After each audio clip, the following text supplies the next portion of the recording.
The door slammed again, rattling loose on its rusted hinge. Thomas Becket pulled his horse to a stop, every nerve alert. The sound cut across the prairie evening like a warning. He smelled it before he reached the shack, the sour bite of rot carried on the wind. He swung down, boots sinking into the dust. His gelding snorted, uneasy, as if the ground itself carried fear. Thomas tied the reins to a leaning post and moved forward, shoulders tight, rifle slung across his back. The shack loomed crooked, its roof sagging, its boards split and gray. The door banged again, as though the wind was trying to push something out. Thomas pressed his palm to the wood and shoved. The stench rolled over him like smoke, blood gone stale, sweat soaked deep into rotting planks. His hand went instinctively to the knife at his belt. He had seen death before, smelled it in fever tents and battlefields. It clung to the air here the same way. Inside, shadows huddled in the far corner. 3 of them. For a split second, Thomas thought he was staring at corpses. Then one of the shadows lifted her head. Eyes black as ash caught the strip of dying light. A woman young, though worn to the bone. Her wrists were bound with rope so frayed it had eaten into the skin. Her legs, thin as sticks, bore open sores beginning to fester. Beside her, another woman clutched a feather to her chest, trembling though the air was stifling. Dirt streaked her face, her lips cracked. Her gaze darted to Thomas like a deer cornered by hunters. The third sat straighter, older, her back still proud, despite weakness. A broken string of beads lay in her lap. She did not flinch at his arrival. Her eyes carried no panic, only the weight of resignation. For a long moment, none of them moved. Thomas's shadow filled the room. His chest tightened, the same knot he had felt when he buried his wife, when he lowered his son into the earth. He had failed them. He would not fail again. He drew the knife. The women shrank back, but his voice cut through their fear. "Do you want to live?" Silence. Only the faint rasp of their breathing. One blinked slowly, as though it took all her strength. Thomas crouched, sliced through the ropes. One by one he freed them, catching each before she collapsed. Their bodies were so light they felt like bundles of twigs, yet sharp bones dug into his arms. He lifted them out of the shack and onto the horse, laying them gently across the saddle. The gelding tossed its head, uneasy. Thomas laid a firm hand on its mane. "Steady. We're taking them home." The sky burned red as he led them across the prairie. Shadows stretched long in the dust. Behind him, the shack sagged in silence, its door banging one last time before the wind swallowed it whole. By the time Thomas reached his cabin, night had fallen. He carried each woman inside, laying them on his narrow bed. The fire hissed as he stoked it high, pushing back the stench of rot. Still, their hands clung to relics, feather, beads, leather knuckles white, eyes wide with mistrust. Thomas sat on the bench, struck a match, and lit a cigarette. Smoke curled into the rafters. He said nothing. The cabin filled with 4 breaths now, instead of one, uneven, shallow, but alive. The night dragged on. Coyotes sang across the plain. Rain clouds gathered low, whispering of storms to come. Thomas watched them from the doorway, rifle within reach, while the women huddled inside. Survivors, yes, but barely. The cabin was no longer his alone. And with that truth came something sharp and undeniable: danger. Because the world outside did not forgive, and it certainly did not forget. My friend, if this story has begun to warm you like those first sparks, then do not let the fire die. Press subscribe, so that together we may keep these Wild West tales alive through dust, storm, and silence. The fire snapped in the corner, casting long shadows across the cabin walls. 3 Apache women sat huddled together, their backs pressed against rough-hewn boards. The smell of smoke and damp wool clung to the room, almost strong enough to mask the scent of blood still dried into their skin. Thomas Becket moved quietly, pouring water into a dented pot. His boots scuffed against the floorboards, the sound too loud in a cabin that had never known so many breaths at once. He glanced over his shoulder. The oldest, the one with the broken beads, held her head high even as her body sagged. Her gaze followed him without flinching, sharp as a hawk's. The younger 2 were different. The one clutching the feather trembled with every creak of the cabin. The smallest, her wrists raw, where the rope had cut, stared at the fire as though she expected it to leap out and consume her. Thomas set the pot on the flames and leaned against the table. He lit another cigarette, the glow briefly etching the lines around his eyes. He said nothing. Neither did they.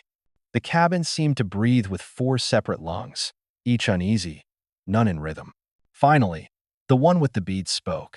Her voice was low, scraped raw. Why? Thomas didn't pretend not to hear.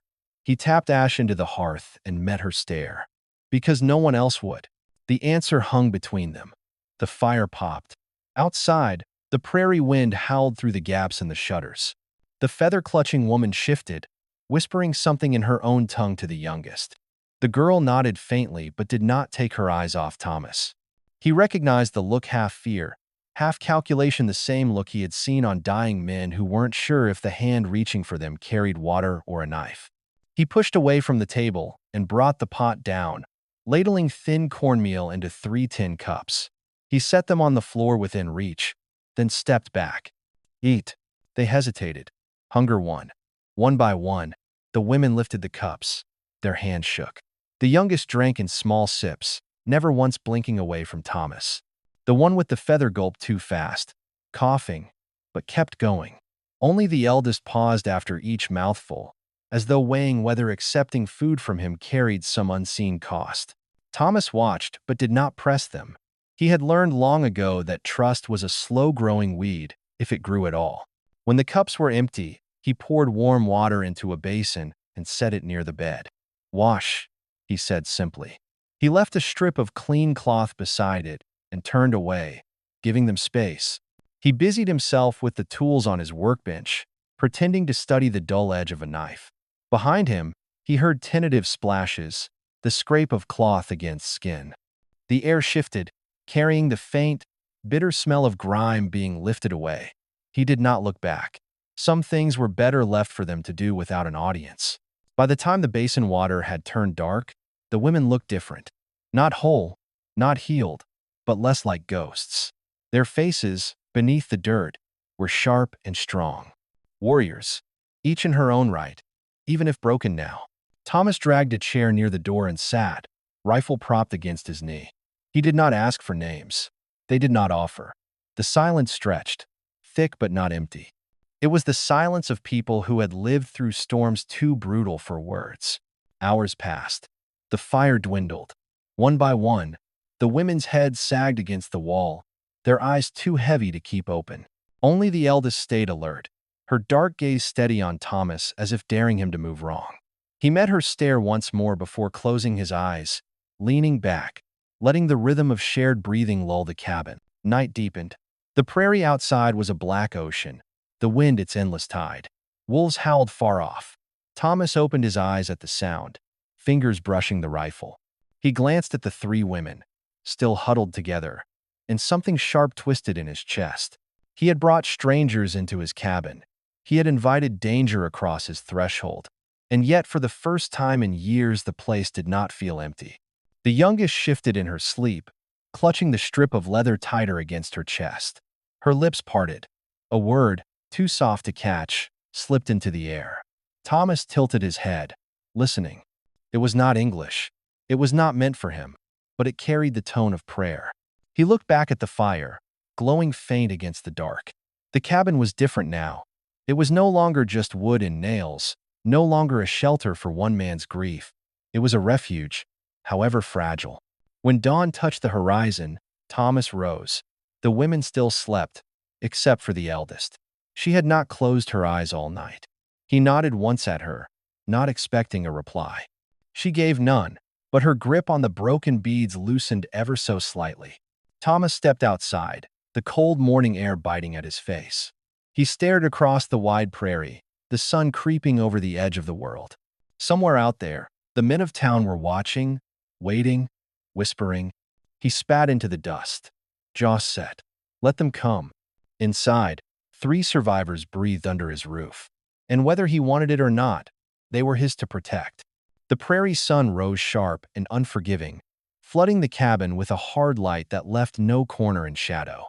Thomas Beckett stepped outside, his breath turning to steam in the cool morning, and set to work splitting fence rails. Each strike of the axe rang against the silence of the land. From the doorway, 3 pairs of dark eyes watched. The eldest woman still held the broken strand of beads, though now her hands rested steadier than the night before. The one with the feather leaned against the doorframe, blinking against the brightness. The youngest sat in the wooden chair Thomas had built from spare wagon wheels. The strip of leather still clutched to her chest. Thomas worked without looking back. The weight of their stares pressed against him, like a question he couldn't answer. Sweat beaded his brow. When at last he paused, he found them still there, silent as ghosts, but awake alive. "Come here," he said finally, voice rough from disuse. The women hesitated. The eldest spoke something low in their tongue. The youngest shifted her chair forward, the wheels crunching softly over the dirt. She rolled to the edge of the woodpile and waited. Thomas handed her a hammer. "Hold the nails." She looked at the tool, then at him. Her thin fingers closed around the handle. He set a board against the fence post and began to drive iron through the wood. When he reached for another nail, she passed it to him without a word. The rhythm formed quickly. Strike, pass, strike. The work went on, the fence rising nail by nail. By noon, the sweat had soaked Thomas's shirt, but the women no longer stood apart. The feather carrier had stacked kindling in neat piles. The eldest had gathered water in the trough, and the youngest had pushed herself into the dust, helping as best she could from her chair. When Thomas finally stopped, he leaned on the post and looked at her. "What's your name?" She met his eyes. For the first time, she spoke above a whisper. "Ahioka." The syllables rolled strange and sharp, but steady. She looked down at her calloused hands as if saying the name out loud cost her something. Thomas repeated it, tasting it carefully. "Ahioka." She gave the faintest nod. The feather carrier straightened, her voice cracking, but clear. "Tala." Then the eldest lifted her chin, her gaze unbroken. "Nita." The name settled into the air, heavy with meaning. Thomas nodded once, storing them away. No longer shadows. They were people. Afternoon shadows stretched across the yard. Thomas showed them how to carry wood into the cabin, how to stack it by the hearth. He didn't miss how Tala's hand shook when the hammer struck, or how Nita's back stiffened at the sound of distant hooves on the wind. When the work was done, Thomas fetched a canteen and handed it first to Ahioka. She drank, then passed it to Tala, then to Nita. They shared the water as if bound by something older than words. Inside, the fire cracked as twilight set in. The women sat close together, whispering quietly. Thomas lit a cigarette and leaned back in his chair. For a while, he let their voices wash over him, the cadence of a language he didn't understand. He did not need to. The sound itself was proof of life, of something fragile mending. But the peace broke with a sound that chilled the air. A horse's distant whinny, carried on the dusk wind. Thomas rose, stepping to the window. Dust curled on the horizon. A lone rider paused on the ridge, watching the cabin. The figure sat long in the saddle, motionless. Then, as suddenly as he appeared, the rider turned and vanished into the falling dark. The women had gone silent. Ahioka's fingers tightened around the strip of leather. Tala clutched the feather until her knuckles whitened. Nita's gaze followed Thomas to the door. She needed no translation. Danger had found them. Thomas bolted the door, stoked the fire, and sat with his rifle across his lap. Night pressed heavy around the cabin, filled with questions none of them asked. Inside, 4 souls shared the silence. Not safe. Not yet. But bound together now by something stronger than fear. Friend, if this story speaks to you, don't let it end here. Press subscribe and ride with me into the next chapter of the Wild West, where every nail driven, every fire lit, and every name whispered carries the weight of survival. Morning came with a sky the color of ash. The prairie stretched wide and silent, but Thomas Becket felt the weight of eyes on his land. He swung the cabin door open, stepping onto the porch with his rifle slung loose. Inside, the 3 women stirred. Ahioka sat in her chair, rubbing her wrists where the scars of rope still marked deep. Tala moved carefully around the fire, her feather tucked against her breast, arranging the embers with practiced hands. Nita, older but unbending, stood near the window, beads clenched between her fingers like a rosary. Thomas returned from the yard with 2 buckets of water. He set them down, nodding toward Tala. For the fire, for the washing. She hesitated, then crossed to take them. The water sloshed against her skirts as she carried them inside. Ahioka wheeled herself toward the woodpile, stacked neatly against the wall. She reached for a piece, struggled, and then managed to lift it into her lap. Thomas watched without comment. She pushed the chair forward, rolled to the hearth, and dropped the log onto the fire. Sparks leapt. Her face was damp with sweat, but her chin stayed high. For the first time, Thomas allowed the faintest curl of approval to touch his mouth. By midday, he had the 3 women outside. The air smelled of dust and sage, the sun already hot. Thomas hammered boards into a new section of the fence while Tala passed nails and Ahioka steadied the wood with her thin arms. Nita stood close, her eyes scanning the horizon rather than the work. "You see something?" Thomas asked without looking up. Her silence was long enough to make him pause. When she finally spoke, her voice was low, but sure. "Men?" Thomas straightened, sweat running down his neck. He followed her gaze. Across the far ridge, riders appeared 2, maybe 3. Small as insects at this distance, but their posture told the story. Scouts. "They've been watching since yesterday," Nita said. "And more will come." Tala stiffened, her hands trembling as she set down the hammer. Ahioka's chair squeaked as she turned toward the ridge, her eyes sharp. Thomas spat into the dirt, jaw tight. "Town folk. Or worse," Nita said. He grunted, driving another nail hard enough to split the wood. The sound cracked across the yard like gunfire. The riders on the ridge turned, watching. Then they wheeled their horses and vanished into the sunlit haze. The women exchanged glances, silent communication flowing between them. Thomas caught it and said nothing. He knew trust was a brittle bridge. But Nita's warning lingered. That evening, the cabin felt smaller than ever. The fire glowed steady, throwing long shadows on the walls. Ahioka sat polishing the leather strap she never released, as if trying to erase years of blood from its surface. Tala threaded her feather through her fingers, whispering words Thomas couldn't understand. Nita sat nearest the door. Her gaze never left the night outside. "You brought trouble," she said. Finally, her English clear though accented. Thomas looked up from the rifle he was cleaning. "Maybe, but trouble was already here." Nita's eyes narrowed. "You kept us alive. Now you must keep us safe, or death comes for all." Her bluntness hung in the air. Tala flinched. Ahioka's dark eyes flicked toward Thomas, searching his face for the truth behind his silence. He ran the cloth along the barrel, steady and deliberate. "If death comes, it'll find me first." The fire popped. Outside, the wind rattled the shutters. The women said nothing more, but the room felt heavier, filled with words unspoken. Later that night, Thomas lay on the bench, rifle across his chest. The women huddled together, whispering in their own tongue. He closed his eyes, letting the cadence of their voices drift around him. But sleep didn't come easy. Every sound outside the scrape of a branch, the cry of an owl dragged him back to wakefulness. Near midnight, hooves thundered in the distance. Thomas was on his feet before the women stirred. He pushed open the door. The sound faded quickly, swallowed by the night, but the dust trail lingered under the moonlight. Riders had passed close, too close. He returned inside, bolted the door, and found Nita already watching him. Her beads glinted in the firelight. "They test you," she said. Thomas sat heavily, rubbing a hand across his face. He didn't answer. Ahioka shifted in her chair, voice barely above a whisper. "Will they kill us?" Her words cut like glass in the silence. Tala drew in a sharp breath, clutching her feather tighter. Thomas looked at Ahioka, at the fear barely hidden beneath her strength. He leaned forward, his voice quiet but firm. "Not while I breathe." The fire burned lower, painting the room in red.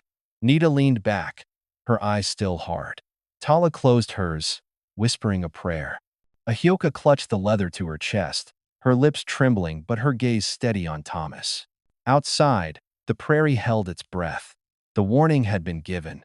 What came next would not be shadows on a ridge or hooves in the distance. It would be war at his door.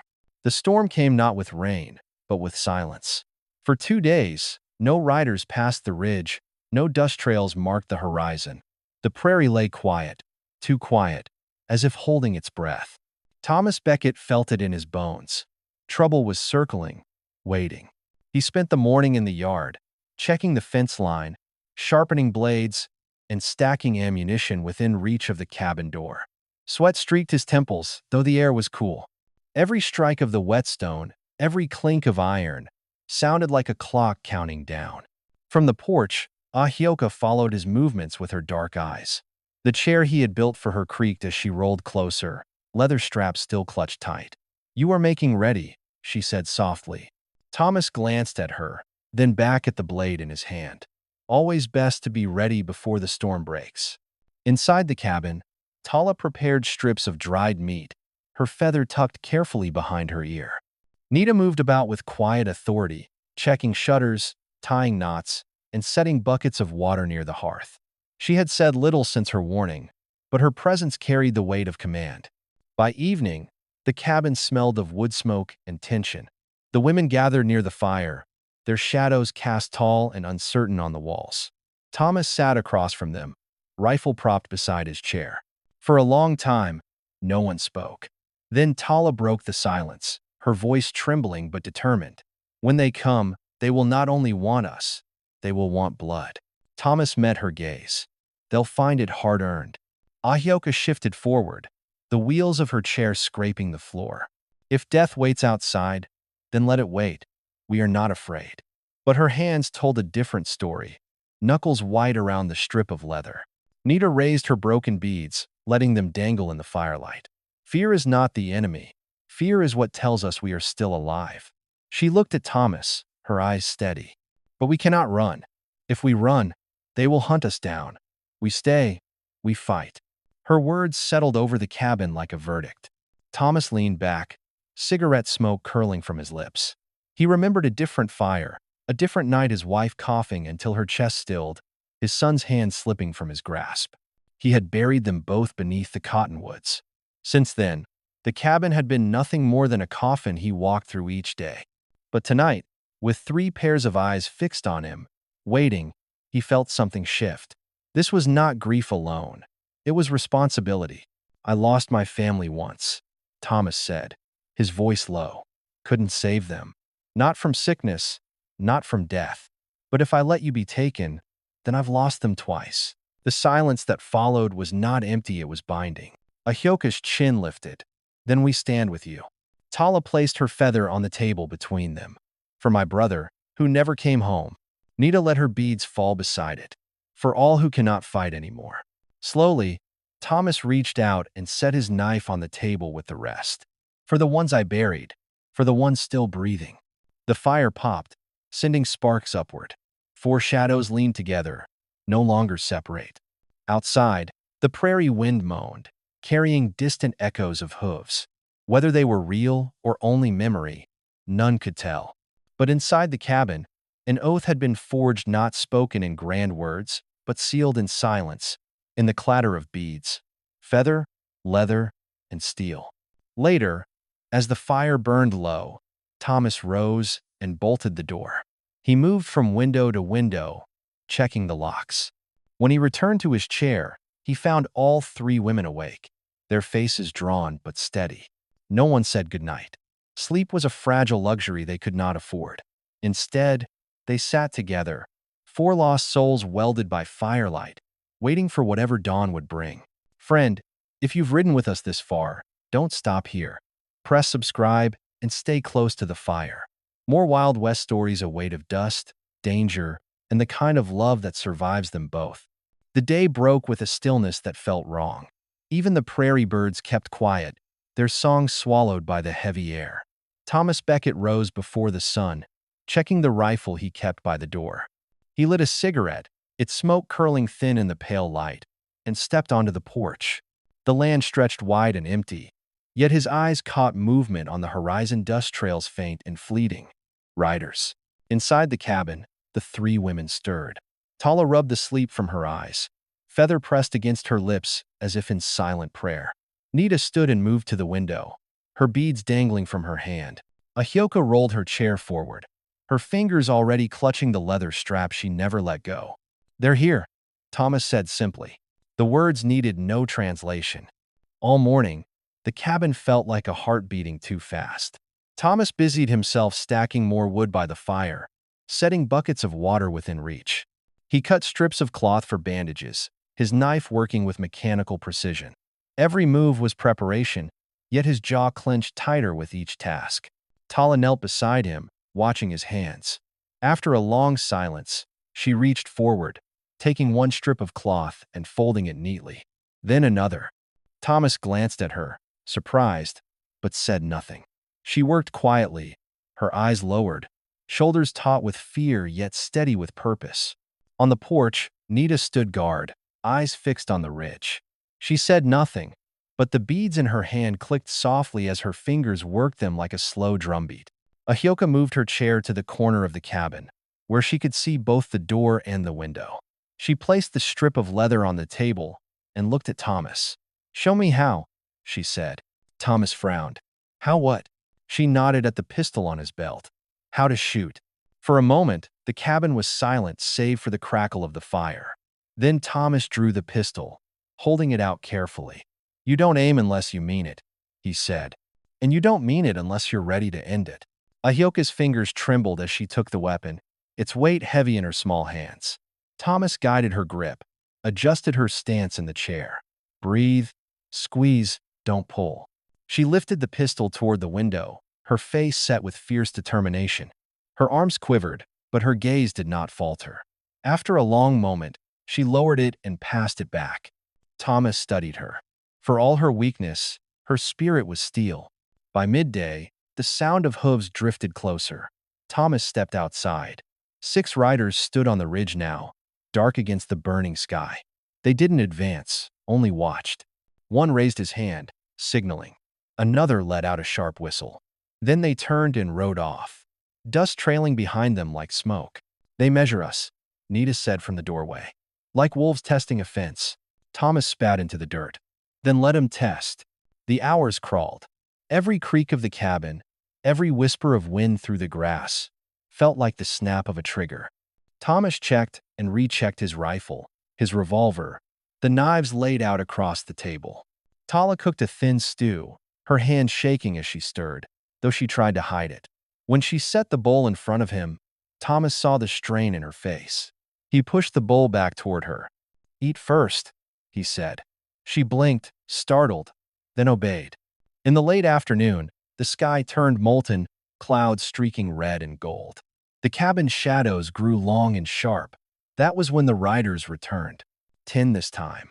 They rode slow along the fence line, their torches unlit but ready. Dust rolled from their horses' hooves, drifting toward the cabin like smoke. Inside, the women froze. Ahyoka's hands gripped the wheels of her chair so tight her knuckles whitened. Tala pressed her feather hard against her chest. Nita drew the beads taut between her fingers until they cut into her skin. Thomas stood on the porch, rifle in hand, shoulders broad against the dying Sunday. His gray eyes tracked every rider as they circled, testing the distance, testing his resolve. Finally, one of the riders called out. His voice carried sharp across the prairie. "Ward, we know what you're hiding. Hand him over, and you'll keep your land." Thomas didn't answer. The man laughed, spitting into the dirt. "Think you can fight the whole town? You'll burn with them if you try." Thomas raised the rifle, not to shoot, but to make clear his intent. The riders slowed, muttered among themselves, then turned their horses back toward the ridge. The dust they left behind hung heavy in the evening light. When Thomas returned inside, the women stared at him, waiting. He set the rifle down, his jaw iron. "They'll be back," he said. The firelight flickered over their faces, carving them into stone. Ahyoka's dark eyes gleamed with something between terror and resolve. Tala's lips moved in silent prayer. Nita's stare burned steady, unbroken. Outside, the last of the sun bled away, leaving only shadows. The riders had shown themselves. The storm was no longer coming. It was already here. The night fell heavy, smothering the prairie in black. No stars broke through the clouds. No moon gave light. Only the wind moved, rattling the dry grass and pressing against the cabin walls like an unseen hand. Inside, the fire glowed low, barely more than embers.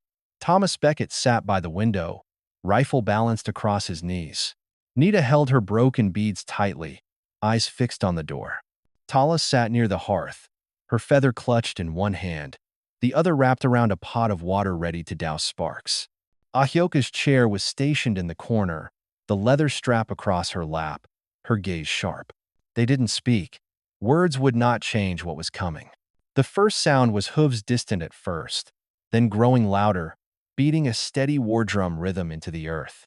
Thomas rose, stepped to the door, and listened. A shout cracked across the night. "Ward, bring him out." Torches flared against the horizon, bobbing like fireflies in the dark. Shadows of men on horseback closed in, circling the cabin. The smell of kerosene drifted on the wind. "Last chance." Another voice barked. "Give us the squaws, and you live." Thomas's jaw tightened. He chambered around and stepped onto the porch. The torchlight painted him in red and gold, rifle steady in his hands. "You'll not touch them," he called back. His voice was calm, but it carried across the field like iron. A murmur rippled through the riders. Then one man raised his pistol and fired into the sky. Gunfire erupted, bullets sparking off the fence posts. The women ducked inside, Ahyoka wheeling herself behind the table. Thomas dropped to one knee, fired back. His shot clipped the torch from a rider's hand, plunging that patch of darkness into deeper night. The riders shouted, fanning out. A bullet splintered the cabin's window frame. Tala cried out, then gritted her teeth and grabbed another bucket of water, bracing for fire.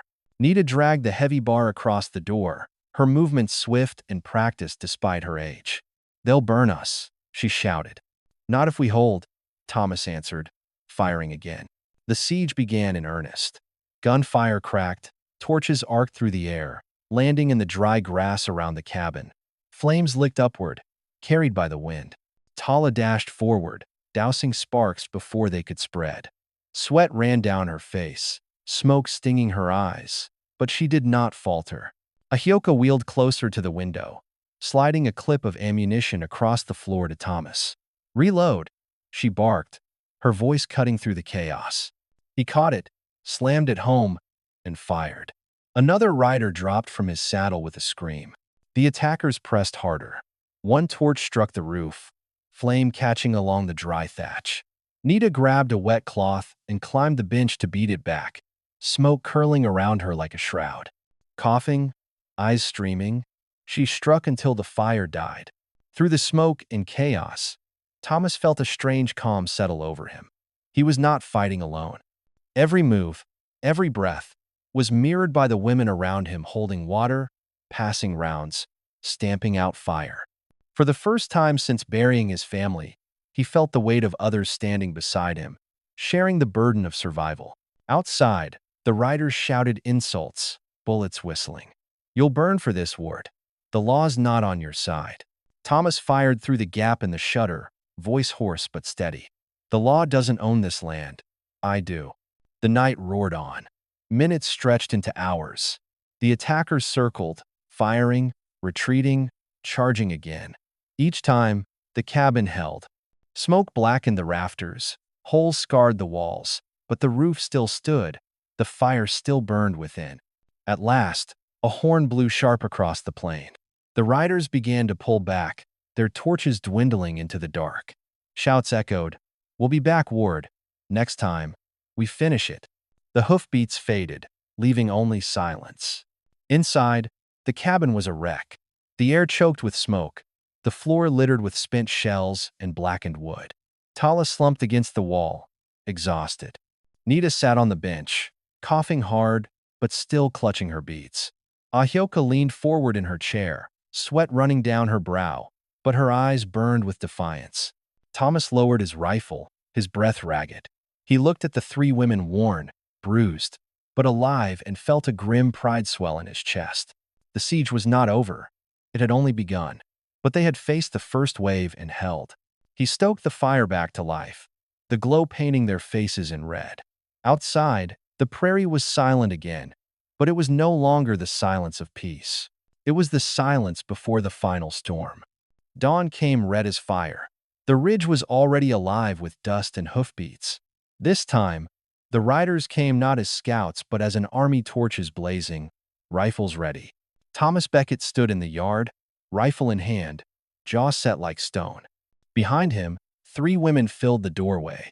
Ahioka in her chair, leather strap across her lap, Tala clutching her feather, Nita's beads wrapped around her fist. Ward, the lead rider bellowed, "Give them to us, or burn with them." Thomas lifted his rifle. "Come and try." Gunfire cracked. The cabin shuddered under the hail of bullets. Thomas fired back, dropping a rider in the dust. Another torch arced overhead, striking the roof. Flames spread fast. Tala climbed the bench, dousing fire with a bucket, her hands blistering. Inside, Ahioka pushed a clip of ammunition across the table. "Reload," she cried. Thomas caught it, fired again. Nita slammed the door bar into place, a knife gleaming in her hand. The siege raged. Bullets split the shutters, smoke blackened the rafters. Every torch was met with water, every empty round replaced with another. The women moved with fierce resolve, passing, fighting, refusing. At last, the riders faltered. Too many of their own lay in the dirt. Their leader, Foreman, snarled from his saddle. "You've chosen your side, Ward. You'll regret it." Thomas stepped into the doorway, rifle steady, blood streaking his face. "Their side is mine." For a long moment, the prairie held still. Then the riders turned, retreating into the haze, leaving only silence and the acrid smell of smoke. The cabin was scarred, its roof blackened, walls riddled with holes. But it stood, and so did they. Tala slumped by the fire, her hands raw. Nita sat bleeding but unbroken, beads clutched tight. Ahioka rolled forward, pistol still in her lap, her dark eyes steady. Thomas looked at them all and felt something shift. They were no longer strangers brought together by chance. They were survivors. The sun broke the horizon, spilling gold through the cracks in the roof. 4 shadows stood against the morning light, the rancher and the 3 Apache women. No longer alone, no longer hunted. They had made their stand, and together they had won. Kindness is the last thread that binds us together. When we reach out to a stranger, we are also saving the last bit of ourselves. I hope that wherever you are in the world, you are healthy and happy. I love you all, my dear viewers, who love the Wild West story. Let me know what you think of this story. Leave a comment below. If you like this story, please leave a comment and don't forget to subscribe to the channel to see more dramatic stories from the wild.